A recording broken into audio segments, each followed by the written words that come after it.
السلام عليكم، ازيكم يا جماعه؟ عاملين ايه؟ احنا النهارده في التوكيل بتاع براند راف نفسه. تمام، بصوا عندهم اجهزه حلوه جدا. طبعا الكواليتي بتاعت البراند ده محترم جدا، هو لسه جديد بس براند محترم. الاجهزه بتاعته محترمه قوي. بصوا ده الاير فراير. الاير فراير دي 12 لتر. انا اول مره اشوف ال 12 لتر. اكبر حاجه شفتها 8 لتر. اول مره اشوف ال 12 لتر. في 8 لتر كذا شكل. بصوا دي 7 لتر. بصوا دي برضو 8. دي بقى الاجهزه بتاعه القهوه الاسبريسو. بصوا عشان نمشي بس ايه ترتيب. بصوا تمام خلاص. ده بقى اللي هي حله الضغط، صح؟ دي مش بس رز، صح؟ يعني كل حاجه حله الضغط تنفع اي حاجه. تمام. بصوا يا جماعه فراخ كل حاجه جميله قوي.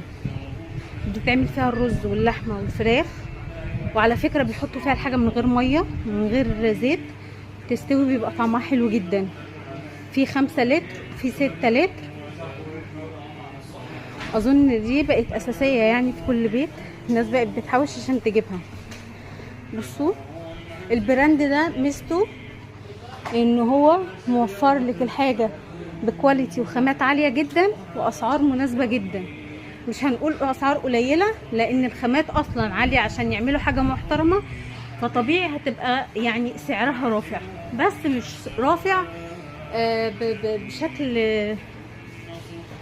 مش طبيعي. بصوا بقى جهاز المكوى ده بالترابيزه. جهاز المكوى بالبخار بالترابيزه بكل حاجه بتاعته تحفه حلوه قوي. وده مايكرويف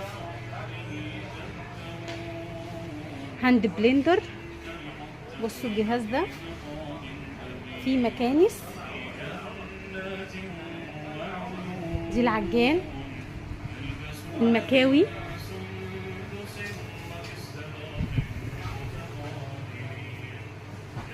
طبعا انا مستحيل ابقى عارفه اسعار كل حاجه، بس يعني هم هنا كتر خيرهم لو حد سأل على حاجه بيردوا.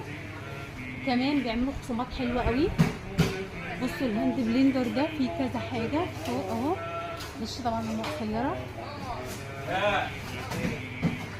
في كمان المكوه دي اللي بالخزان حلوه قوي على فكره، بس انا عجباني دي فكرتها جديده، ان هي تبقى معاها الترابيزه بتاعتها او اللي بيتعلق عليه